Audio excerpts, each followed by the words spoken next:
towns and cities. For as long as the United States of America and the United States of Mexico have been in existence, the border has been a vital conduit for trade. Thousands of people from both countries cross the border regularly to work, visit family, or do business. The border has always been vulnerable to smugglers and illegal crossers, but in the last 2 years, we have seen historically unprecedented illegal crossings of this border, mostly by people from far further than Mexico, like Peru, India, via Poland, and Cuba.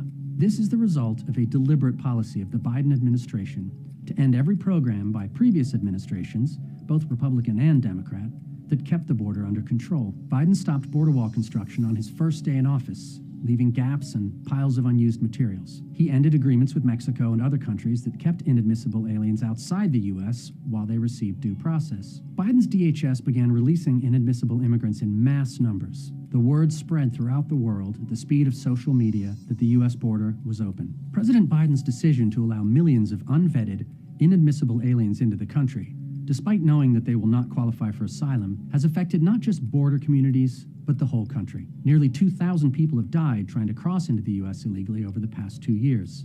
U.S. federal agents, as well as border state military and police, risk their lives every day. Morale in the Border Patrol is understandably low, and hiring is hard. Meanwhile, around 60,000 Americans die every year from opioid overdoses. Most are killed by fentanyl, all of which comes to the U.S. through Mexico.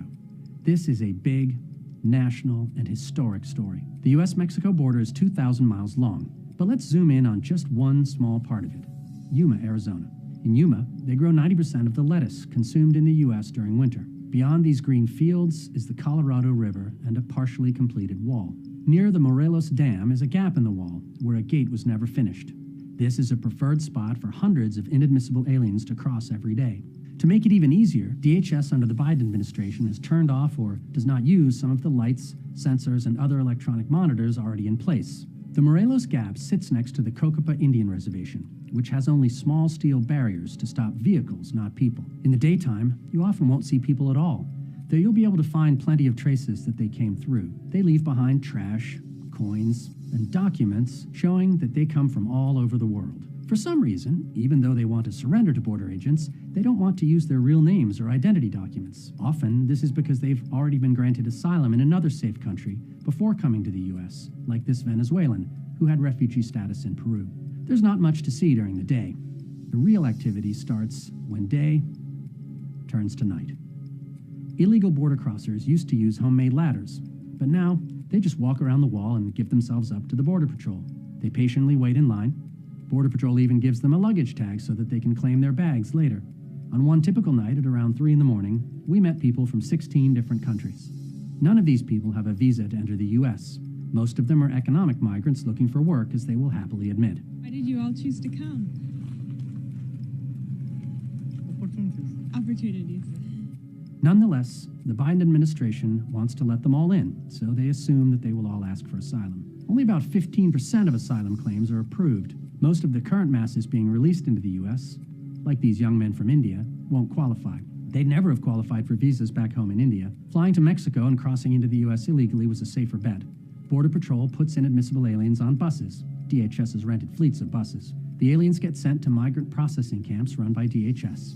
DHS gives them a notice to appear in court one day to begin the proceedings that, in theory, would remove them. Sometimes, they just get a letter telling them to visit their most convenient ICE office. Then the aliens are sent to processing centers run by non-governmental organizations who are paid by federal grants. They're left to fend for themselves while they wait for their tickets out of town. Sometimes they get clothes and shoes from activists and charities.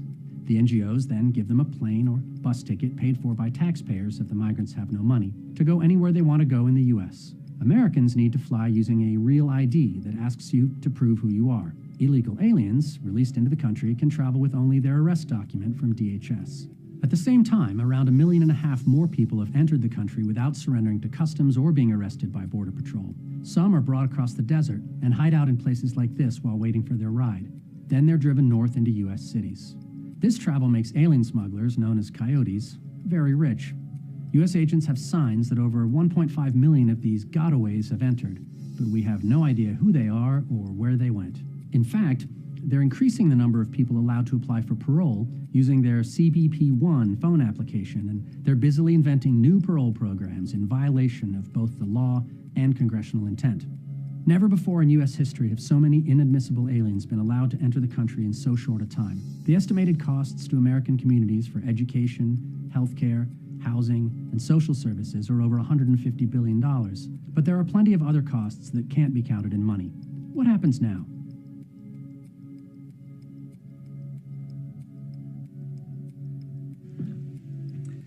So to help me ask that question and maybe come up with some answers, I'd like to welcome our panel. First, we have Andrew Arthur, a resident fellow in law and policy at the Center for Immigration Studies, and more importantly, a former immigration judge. Next to him, Tom Homan, who is a visiting fellow here at Heritage, a former director of ICE, Immigration and Customs Enforcement, and who has a long career in law enforcement. And next to him, Mr. Don Rosenberg, who is the president of the Advocates for Victims of Illegal Alien Crime, or AVIAC. Gentlemen, if you'd join me on stage, please.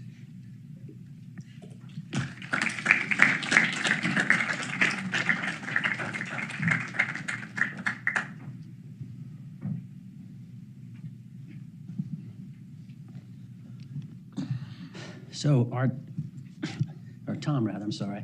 I'd like to start with you. What we saw there, what we see every day if we watch the right TV channels, is this normal? Could you put it into some kind of historical context for us? No, it's not normal.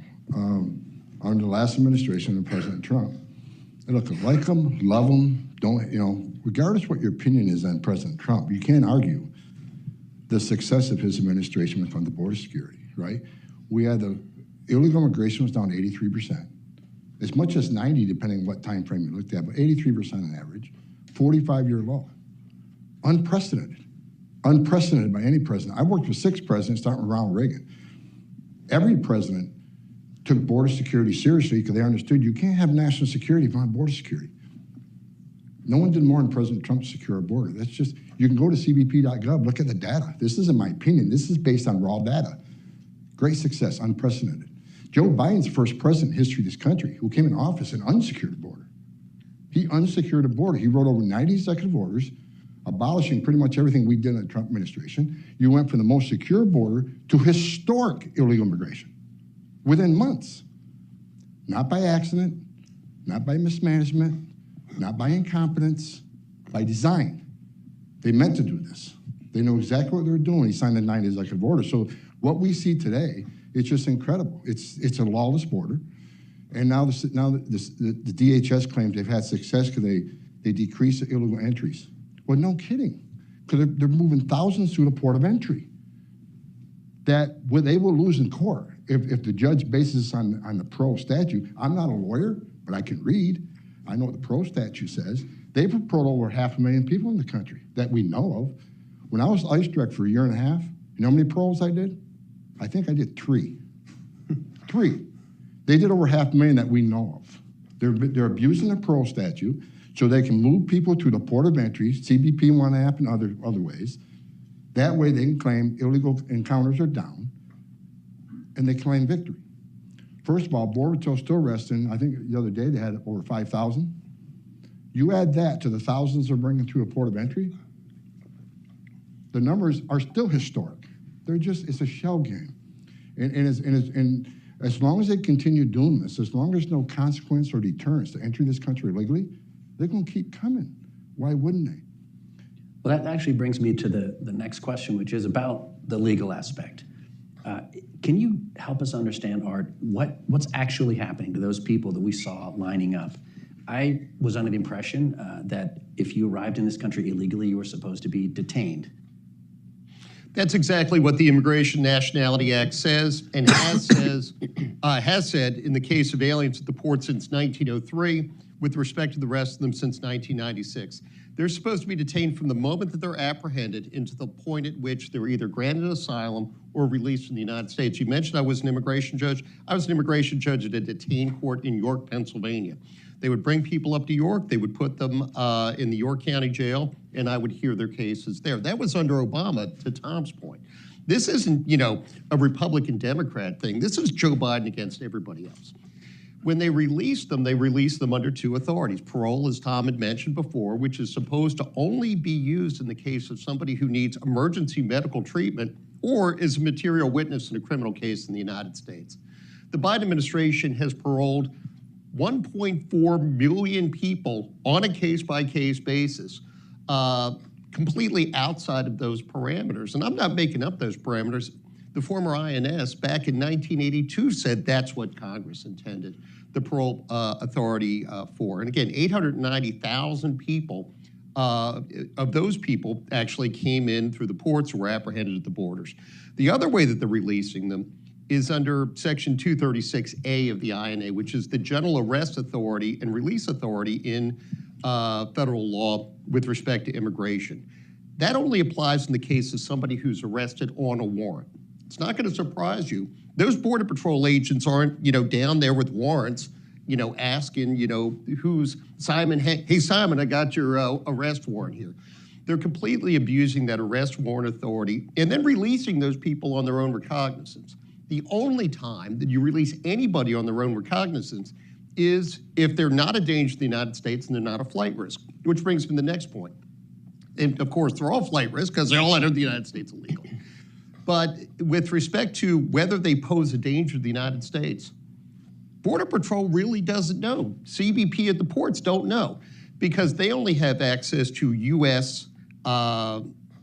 Information databases, CLETS, NCIC, things like that they can check. They might have some foreign information.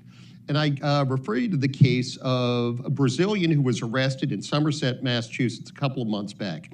He had actually been apprehended at the San Luis, at the border at San Luis, Arizona. He was convicted of murder in Brazil. He had been arrested in connection with the assault on a Brazilian police officer, and he was a member of Brazil's largest cartel. They released this guy to the United States because they didn't know anything about it, but you don't have to trust me on this. Judge T. Ken Wetherell II, in a decision that he issued in Florida versus United States back on March the 8th, said they really don't know anything at all about the people who are being released in this country. Well, that seems a good segue to ask Don.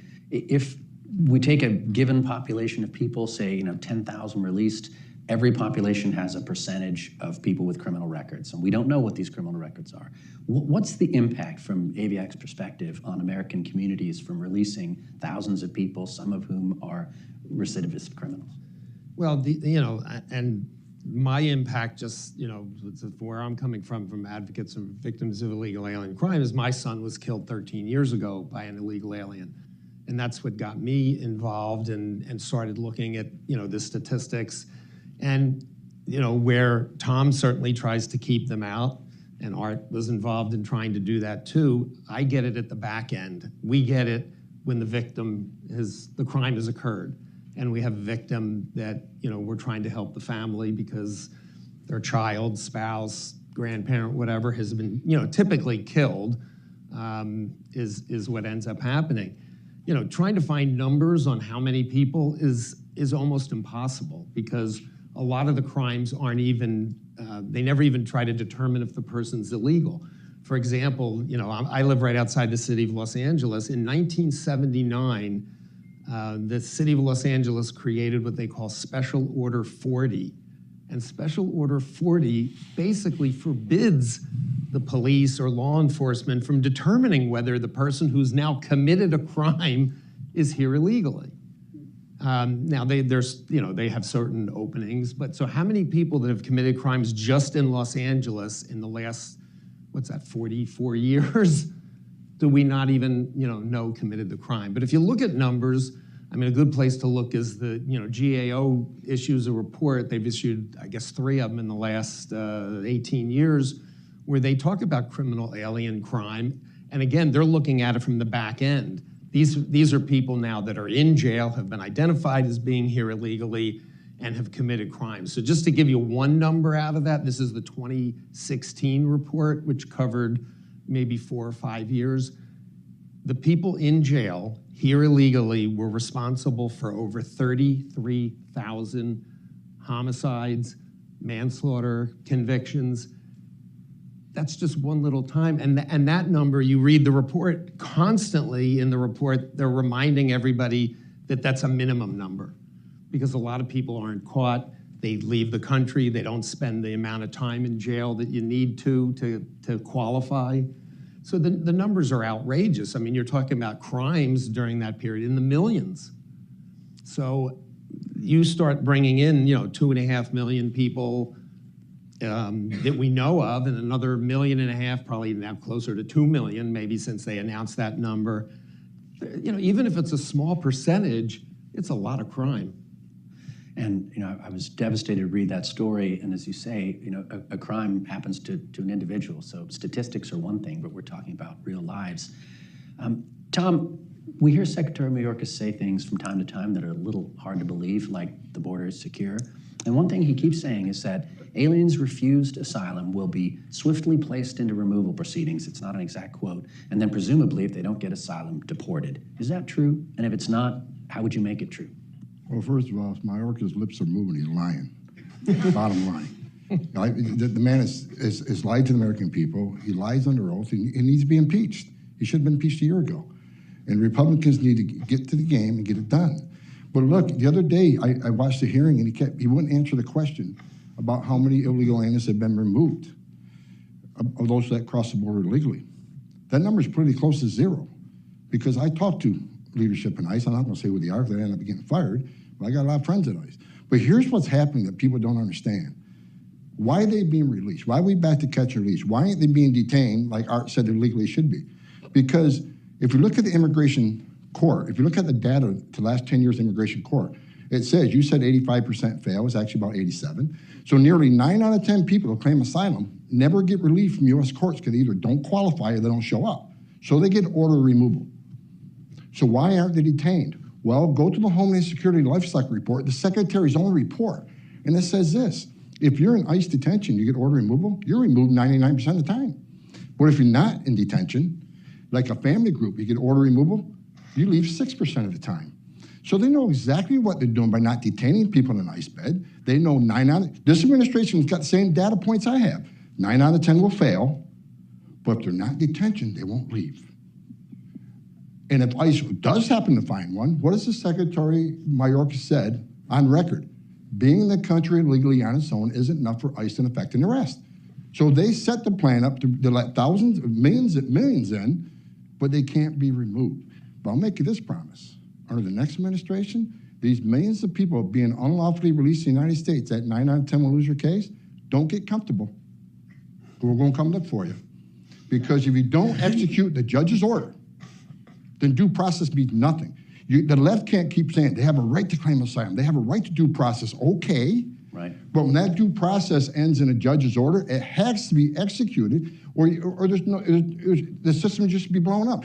And shut down immigration courts. If the immigration court order doesn't mean anything, then shut them down too. This is their plan. But let me add this one thing about when you get an order removal and it's not executed, what happens? Let me tell you, as ICE director, I even take phone calls from Republicans say, why'd you remove that man? He has 2 USC kids. Why would you do that? He didn't have 2 USC kids when he entered illegally and violated laws of his country. He didn't have 2 USC kids when his order removed. Now that he went in hiding and had 2 USC kids, now he's immune. Now the court order means nothing. This is why when they're in detention, average length of detention is less than 40 days. They will see a judge before 40 days because immigration court prioritizes detention cases. When you're released, you're looking at 5 to 7 years, maybe a decade in New York City. And during that time, they'll build equities. They'll buy a home. They'll have USC kids. And it makes it more difficult to remove them, which is exactly why they're not detaining them. Well, and I do think it's always important to stress that this is not an immigration good, immigration bad conversation. I'm an immigrant. I know many immigrants. This country was founded and built by immigrants. It's a question of the rule of law and having a system, and as you say, of having laws that are enforced. Well, I'll go one step further than that. You know, a lot of people attack me. Tom Homan's a racist. You know, I'm not anti-immigrant. I'm anti-illegal immigration because of what happens to these people on the southern border. Look, people say Biden administration, they're much more humane than the Trump administration. Oh, really? When you make a promise to the most vulnerable people in the world, you can enter the country legally, you're going to be released, we'll transport you to any city you want, you can get a work visa for the next 5, 7, 10 years, and even if you get order removed, no one's looking for you because ICE can't arrest you. The most vulnerable people in the world are going to take you up on those promises. They're going to put themselves in the hands of criminal cartels. Since Joe Biden's been president, we got over 1,700 migrants have died on U.S. soil, an historic record. Over 100,000 Americans died from fentanyl overdose, an historic record. Number of women and children sex trafficked across the border, an historic record. Criminal cartels making more money than they've ever made. Number of no suspected terrorists crossing the border, historic record. Don't tell me these policies are humane. They're killing aliens, they're killing Americans at record numbers. And I want to get a little bit more into the detail because we've realized the system is not working the way it's supposed to. But Art, can you tell us, how is it supposed to? How does the asylum process work? And in theory, how should someone be removed if they have had due process? And like Tom was saying, 87% don't ultimately get it. And I think the larger question would be to talk about the backlogs. Mm-hmm. Yeah, so right now there are 792,000 pending asylum cases, affirmative asylum cases at USCIS. Those are people who are not in proceedings, they're applying for asylum, and an asylum officer in a non-confrontational interview determines whether or not they should be granted asylum. 792,000. That's more people than you have living in San Francisco and in Seattle. On top of that, there are 799,000, I believe is the number, asylum claims currently pending in the immigration courts. And even that number is a canard. One of the things that the Biden administration has done in the interest of due process, and I can actually explain to you why they get into the due process, and that one's crazy, or prosecutorial discretion, is to dump cases that are perfectly legitimate. Almost 92,000 cases before the immigration courts last year should have gone forward, should have reached a resolution. The Biden administration simply terminated them and sent them over to USCIS, which is already overwhelmed, to have their asylum claims there. Joe Biden talks a lot. You hear, Karine Jean-Pierre and Secretary Mayorkas and various other people. The Biden or the Trump administration dismantled the immigration system. Tom, you've heard that, Don. This is crushing the immigration system. The immigration system actually works perfectly well. You go to court, you put on your evidence, there's a government attorney, the government attorney, offers evidence, cross-examination, judge makes a decision. As Tom said in detention, 40 days is the average. And that was pretty much what I did when I was a judge. When those folks are not in custody, the average time that it takes from an application to a hearing is 4 years plus. It's about 4 years and 27 days right now. And that's on average. Some of those cases take 10, 12 years. More than one judge will end up handling them. Trial attorneys will retire, but it gets worse. The Biden administration in certain cases is no longer even sending a government attorney to court to argue those cases. This is exceptional. Anybody who's ever been to court of law, in a criminal case, the prosecutor's like, never mind, we're not going to show up. You just do what you want to do. That puts the judge in the position of both being judge and prosecutor. That's untenable and it's unfair. So, they've truly turned this entire system, Congress has written, into kabuki theater. That's all it is. It's a show, it's shadow play.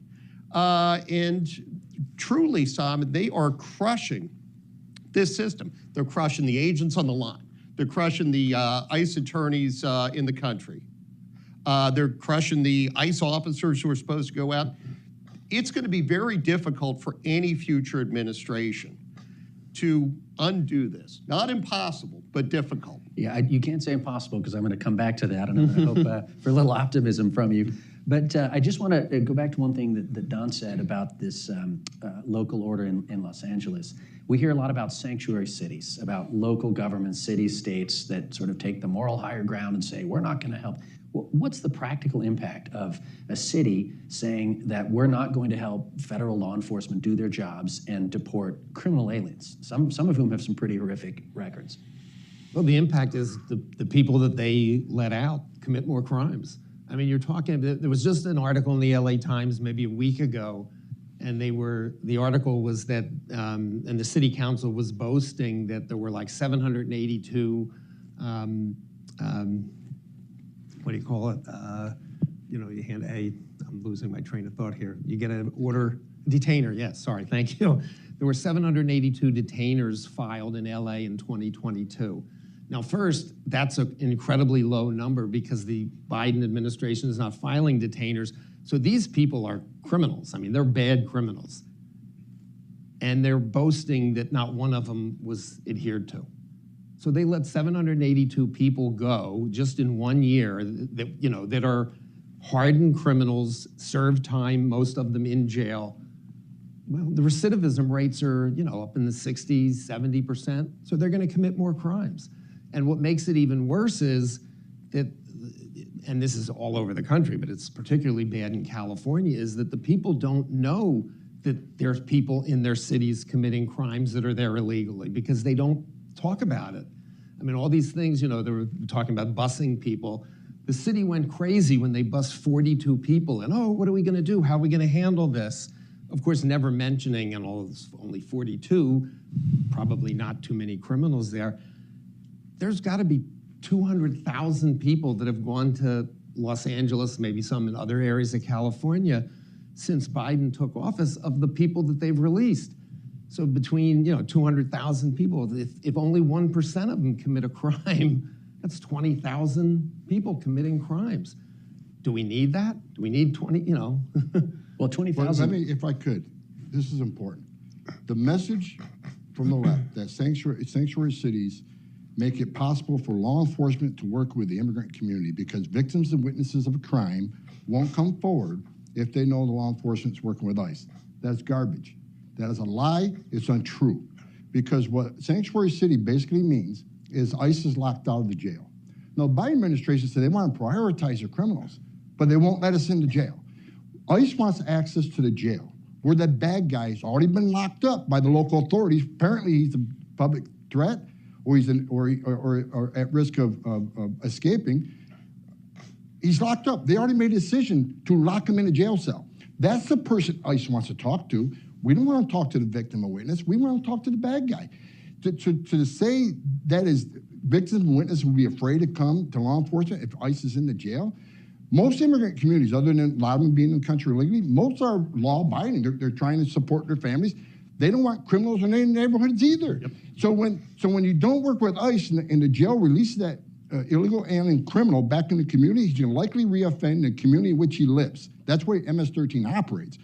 And you think a victim and witness want the bad guy back in their neighborhood, the victim and witness? Certainly they don't.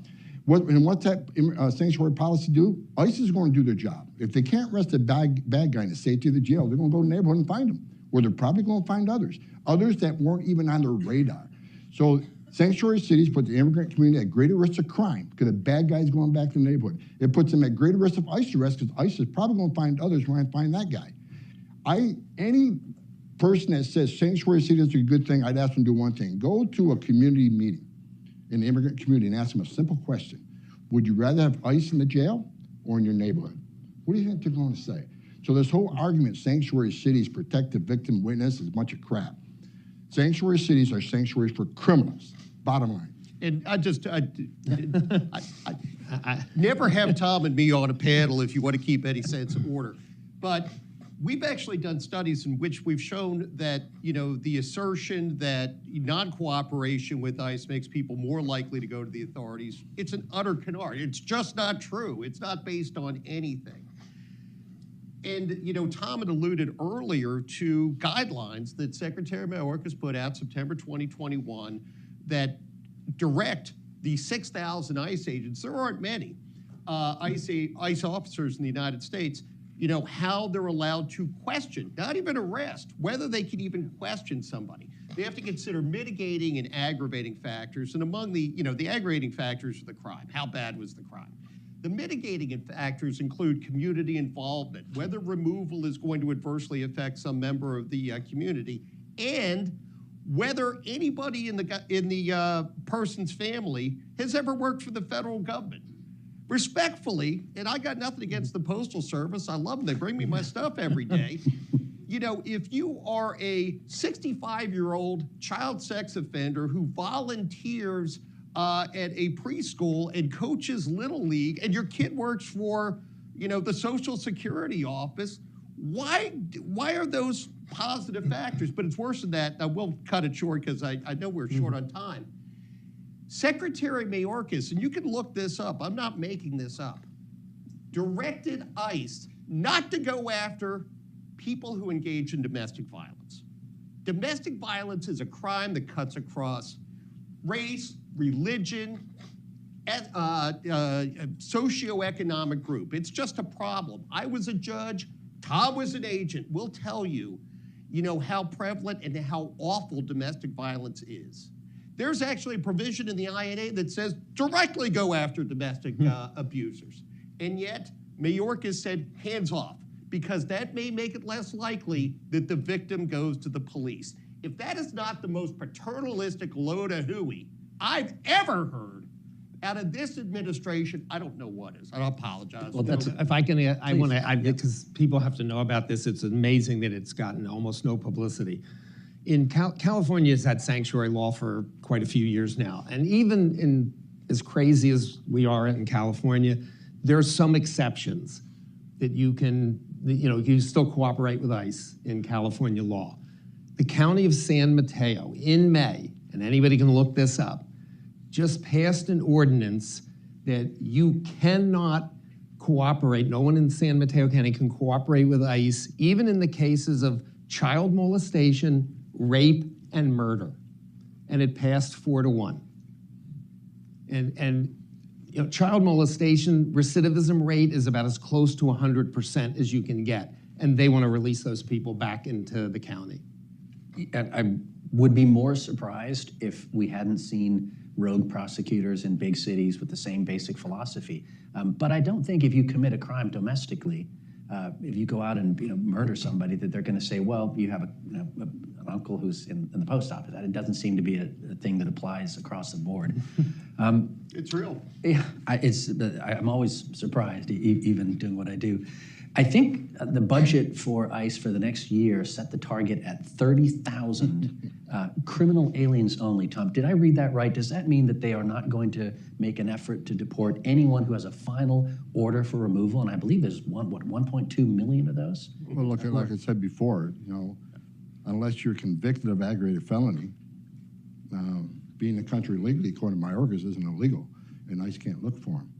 You got to wait till they commit an aggravated felony, which is too late.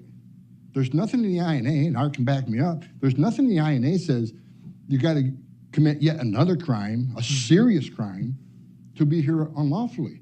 Look, if they're in the country legally, ICE should be able to arrest and remove them before they commit a crime. But they're asking for less ICE detention beds for one reason only, because I explained it already. If they're not detained in a nice bed, chances are they're never leaving. Matter of fact, they want to go to alternatives to detention.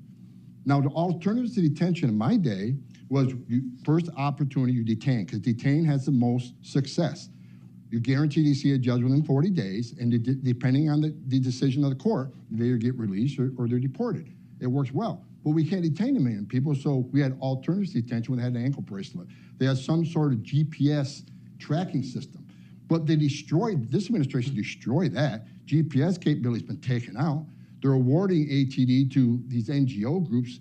And I was told by a good source that, I'm going to name her, Claire McNulty at ICE, who's taken control of most of the detention operations and ATD operations, had a conference call the other day talking about turning the ATD program over to NGOs and taking it out of the government's hands to keep the promise they made to their base.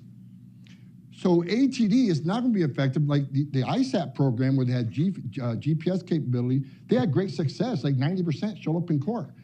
Now people say, well, does that lead to removal? People need to understand when you show up in court and you actually get an order removal in person, that removes an appeal they'll give later, because I can't tell how many times when ICE finds them, well, I never got the order. They sent it to the wrong address.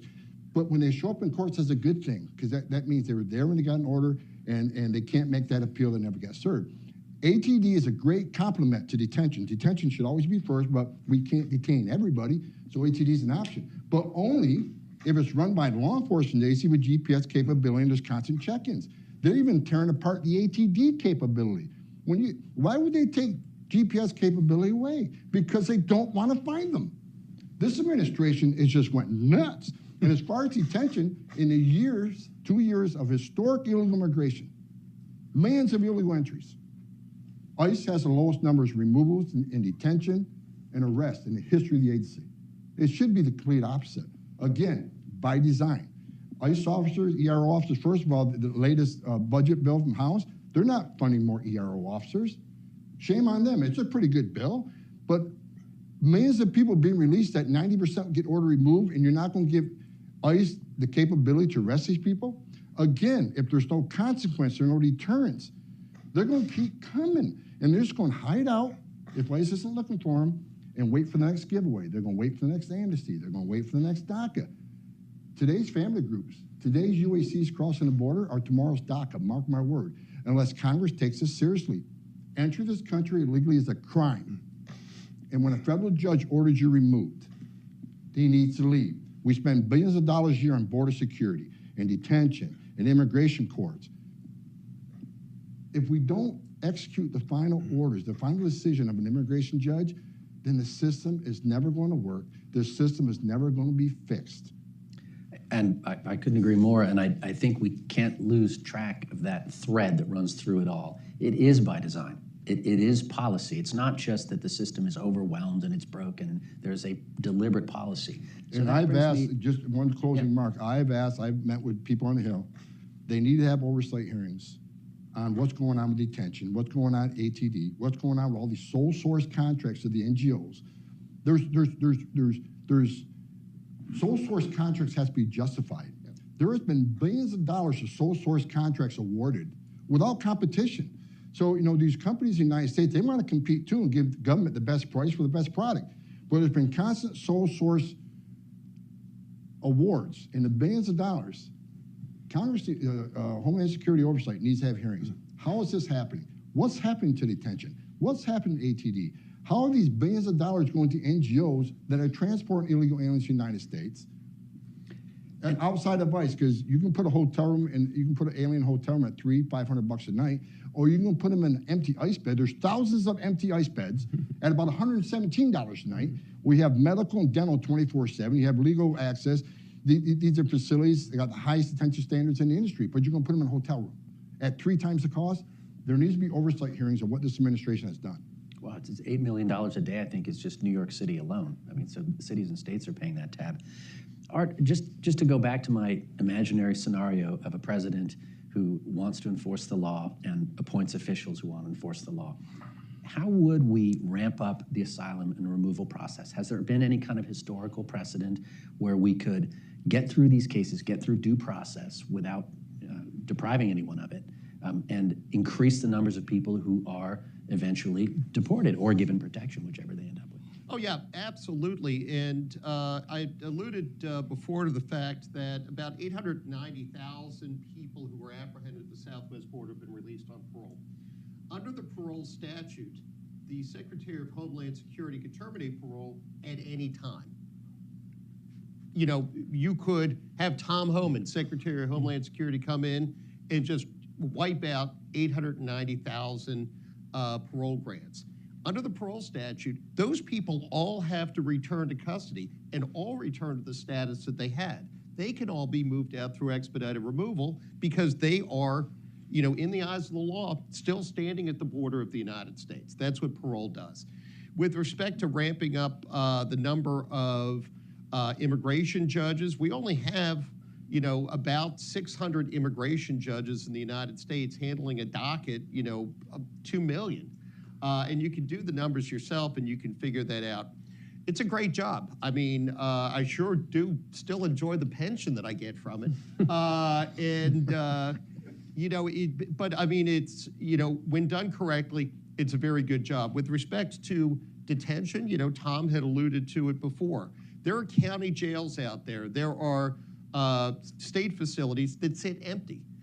Those places are willing to take $140 a night to detain people. That's what York County, Pennsylvania did. That's why those people were in my court. And I can assure you, because I would walk through those halls, I would work out in the gym at the prison. I had a great interaction with most of the people detained there and all of the guards. And, There were no abuses like you hear, oh, it's the most horrible thing. It wasn't. And, you know, it seems harsh, but that's what the law says. If Congress thinks the law is harsh, change the law. But, you know, good luck enforcing it. It can be done, but absolute silver bullet that would nip all of this in the bud is E-Verify. E-Verify is mandatory E-Verify. E-Verify is an electronic system that will, in real time, verify the employment authorization of anybody who's coming to work. Under law since 1986, you have to prove that you are authorized to work in the United States within 3 days of you starting work. We all know this. You should bring in your Social Security card and your driver's license. That's what it's for. That was never put on an electronic system because we didn't have electronic systems in 1986. And in the 1990s, when they came along, they didn't want to fire a bunch of people who processed INS paperwork. So it was never a system then. The Bush administration and even the Obama administration, you know, improved that E-Verify system. It can be done very quickly. If you can't work, you're not going to stay. That's just the way that it is. Mandatory E-Verify, we see Governor DeSantis has moved to that. In Florida, we see a lot of other governments that are moving toward mandatory E-Verify in their states. That's the way that you actually address this huge population we're talking about. I'm just going to sidestep a little bit to go back to the enforcement memo that we talked about that Mayorkas has signed, where basically they don't go after people who are just here illegally. And I was looking at the statistics. I think there's something like 5 million people on what they call the non-detained docket, so people who are in the process. About 1.2 million of them have actual final orders of removal. And as Tom says, when you have an order, if a judge gives an order and you don't carry it out, you know, we're a banana republic. We've actually got to follow through with what judges do. And if you work out that there are about 400,000 of those people, so about 10% on the non-detained docket, are criminals, people with criminal records. So they're people who would be, you would think, a priority, about 10%. This is not a technical question, but Don, do you think Secretary Mayorkas, who is a husband and father and has family and lives in a community, does he understand the risk that he's asking his fellow Americans to run by leaving those 400,000 people here? Yeah, absolutely. I mean, we always looked at cases, you know, like my case and, you know, the thousands of them, that we were collateral damage to a system that wanted to bring in people into the country illegally. And now you see, okay, you've got the 400,000. What do you think they're going to do?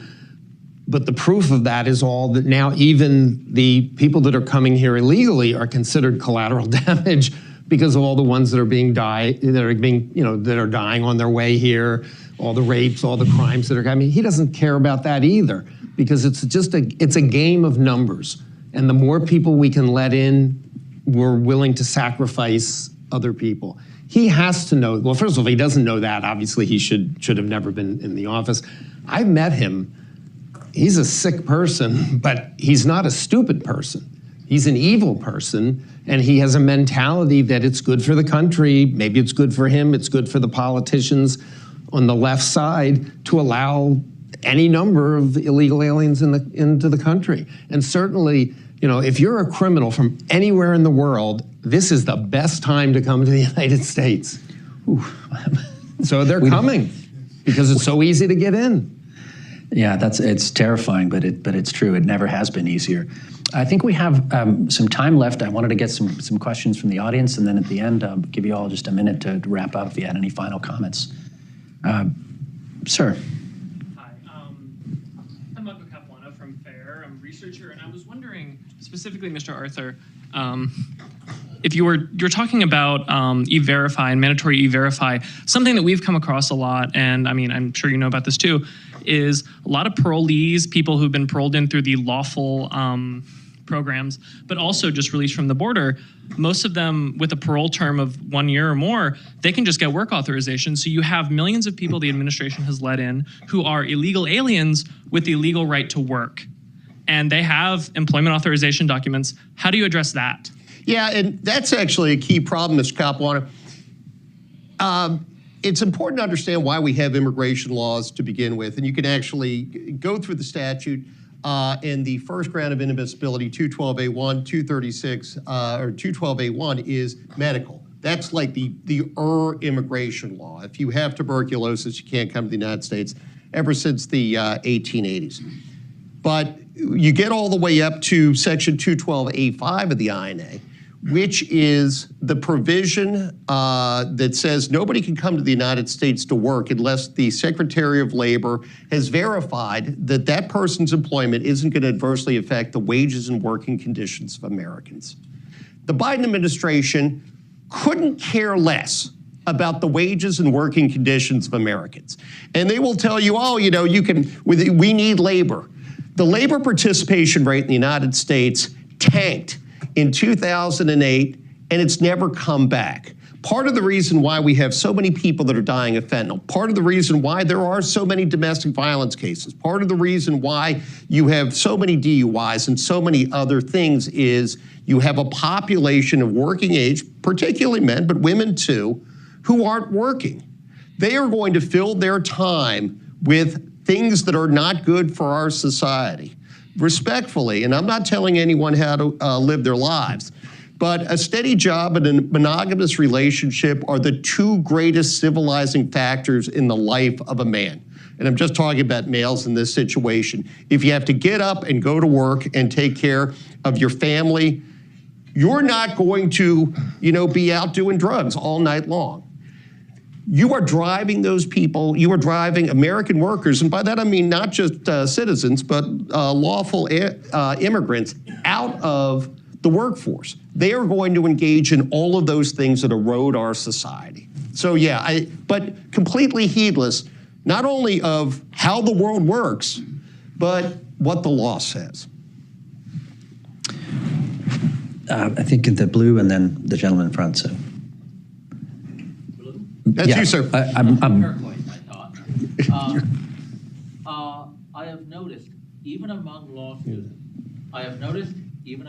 students, that they do not believe that there are major confounding factors in tracking crime rates by immigration status. For example, there are a number of studies bandied about saying that natural-born citizens commit crime at this rate per 100,000. Legal immigrants at this rate per 100,000, and the lowest rate is illegal immigrants per 100,000. I see a lot of confounding factors. For example, illegal immigrants would probably shy away from law enforcement and therefore not have their crimes recorded, or at least their convictions recorded. Yeah, Tom and I probably both want to jump on this one. I do too, so. Oh, well, maybe I'll let Don go first. Okay, I can't tell you how many times I've heard that statistic that illegal aliens commit less crime than the native born. I know of one crime they committed. They killed my son. If they weren't here, he would be alive. I wouldn't be sitting here. So I don't give a damn whether they commit more or less crimes. You're right. There's a lot of studies that are done. I know the Cato is the big one that's always out there. They commit less crimes. They commit less crimes. And I know your guys at CIS basically debunk that. But it's totally irrelevant. The number of crimes illegal aliens should commit is 0. That's the important number. And like I said, should I feel better when somebody says to me, and I'm not accusing you of saying that, so please don't take it personally, but I've had that said to me a lot. Well, we're so sorry. Look, I just testified 2 weeks ago at a House Judiciary Committee hearing. And every single Democrat, although they wouldn't ask me any questions, they all started out with, "We're so sorry for your loss." And what I should have said is, no, you're not. Because if you were, you wouldn't continue doing what you're doing. And I did have an incident where I ran into Elizabeth Warren, I think it was 2017, in the hallways in Congress, and I had a big picture of my son. We were visiting various congressmen to talk to him. And we kind of walked by each other, and she obviously has no idea who I am. And I said, "Oh, Senator Warren." And we stopped, and I showed her the picture of my son, and you can imagine he looks somewhat like me. And when I said to her, "My son was a dreamer," and she took a little like, okay. I said, "But he was killed by an illegal alien." And she said, "Oh, I'm so sorry for your loss." And I said, "No, you're not."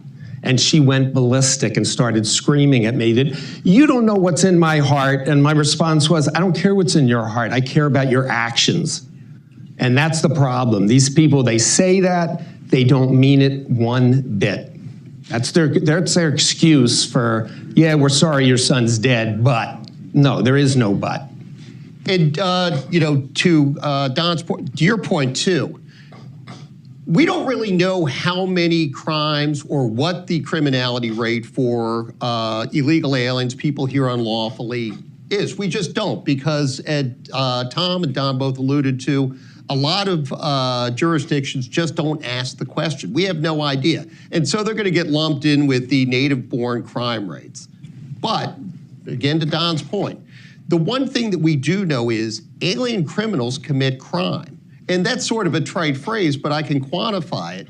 GAO did a study a few years back, I think it was probably 9 years now, that talked about the rate of recidivism for alien criminals. The rate of recidivism for alien criminals, each one was arrested about 7 times. In fact, I think it was 8. I don't want to say 8, but I think it was 8 times, in addition to the one for which they'd been arrested. So again, you talk about the most serious crimes. Domestic violence, child molestation, and DUI are all crimes that are subject to repetition, to recidivism. You can ask any law enforcement professional, they're going to tell you. The average person drives drunk 90 times before they are actually arrested for driving drunk. So when you don't, in fact, for what it's worth, I'll blow your mind. Drunk driving's not even a ground of removability. If you've got a green card, you could have 40 DUIs and nothing's going to happen to you. Now, there is a provision that allows habitual drunkards to not receive certain benefits, and I've had that argument and accepted it in the past. But, this is, again, with respect to any of these studies, the answer is always the one that Don gave. If you're a criminal, you shouldn't be here. We've got plenty of homegrown criminals in the United States. Mm-hmm. And, if I go to your house and I say, hey, this is a great vase and throw it on the ground, you're going to throw me out. If I come to the United States, if I go to France and I violate their laws, I'm expecting France is going to throw me out. And that's the same rule we should follow here. If I'm not going to get in the weeds on the Cato study, which is deeply flawed, but there has been a great reporting on that, a deep dive in that. It shows how deeply flawed it is. I think Heritage actually, Hans, right? What's Hans' last name? Hans Spakovsky. Look it up, because he did a deep dive in this. He'll show you that it was deeply flawed, and for the numerous reasons, we can't count on that study. I agree with Don. Every crime committed by an illegal alien is preventable crime if we secure the border. I think we just have time for the gentleman's question.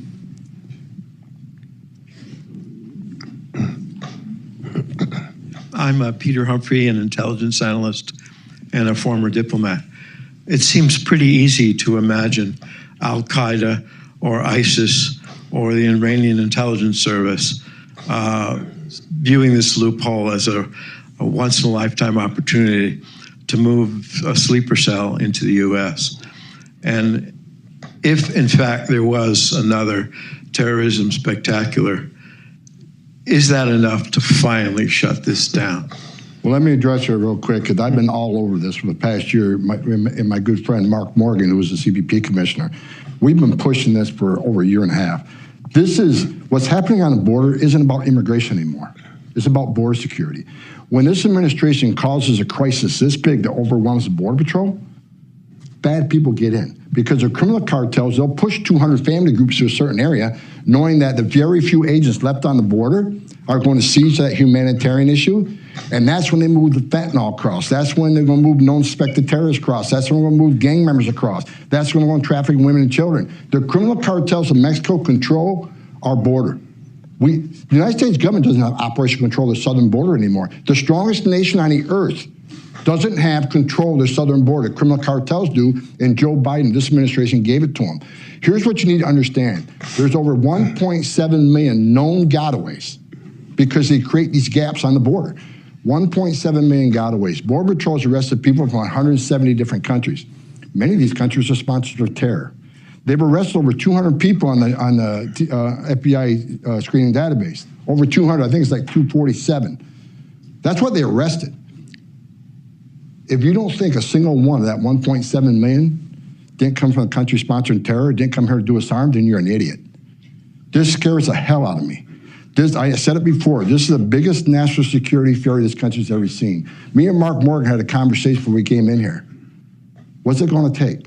Is it going to take another terrorist act where 1,000 Americans are killed before this Congress and this administration takes border security seriously? This is a national security failure. I guarantee you, I can't tell you how many terrorists have crossed the border under this administration, but someday we're going to find out. And it's going to be a bad day for America, and this was preventable. And, you know, to your point, I've been doing this for 32 years. I've been doing this so long that I was a national security advisor with respect to immigration to Janet Reno. You know, I was the staff director for the National Security Subcommittee. I was the chief terrorist prosecutor for the INS. If you look at what's going on right now, and you go back to September 11th, it's amazing. In fact, in the 9/11 report, the commission wrote, in the decades before September 11th, border security wasn't considered to be a component of national security. Yep. You read that's page 388 to 389 of the 9/11 report. Read that and consider the implications. With respect to Tom's point, all of the people that I talk to, the intel officials, I'm sure he does, say it's not a question of whether, it's a question of when at this point, because there's so little security. Hey, look, we haven't, in 18 years, we haven't even been able to get Real ID implemented. A new license, and as you mentioned, it showed in your, in your opening presentation, I need a license or a passport to get on a plane, but these people don't.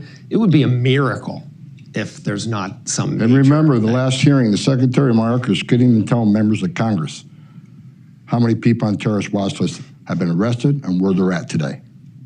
And I think the last stat I saw was well over 10,000 People's Republic of China nationals had come in, and last year it was like 1,000. So that's a fairly large increase. And you know, if I were going to try to infiltrate people in, one or two, that's well. Look, this is important. After 9/11, you know, we created all these databases, right? So if someone tries to get a visa or someone tries to get a plane ticket in the United States, you're vetted through all these databases, intelligence databases, even DoD databases. And it worked. You know, the visa security program prevented thousands of people with derogatory information from getting a visa.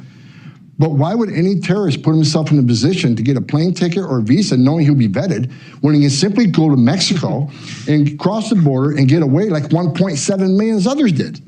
This is, again, I'll keep pounding it, big national security failure that we're going to pay the price for someday.